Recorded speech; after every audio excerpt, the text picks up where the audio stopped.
Good evening everyone. Pupunta po pala tayo ngayon sa Negros Occidental. Titignan po natin yung mga tourist attraction doon, mga tourist spot. Alam niyo na yan. Ito po tayo sa po. Guys, habang naggagala po kami, may nadaanan po kami stadium dyan. Angos, ang laki. Angos po. Dito lang po yan sa Negros. Yan po. So ito ngayon, papunta po kami ngayon sa isa sa mga magandang attraction dito sa Negros Occidental is yung beach po. Yan po guys.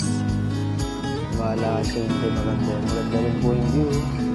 Ito nga po, ito po ang ating napuntahan na isa sa mga tourist attraction sa Negros Occidental. Ito po ay nasa beach po kami ngayon. Ito po, ganda po dyan. Wait yung sun. Yan po. Guys, yan po. Dito na po kami, mag-lunch na po kami. Nakakagutom din pala gumala dito. Yan po. Yan po yung food namin ngayon. Sarap po niyan. Ilan po yan. Basta po, masasarap po lahat ng mga fast food dito sa Negros Occidental. Angos din. Angos ng mga... So ito na po, nakakapagod po yung isang araw po namin pagkagala sa Negros. So nakakapagod din po. Nasa hotel na po kami, papahinga na po.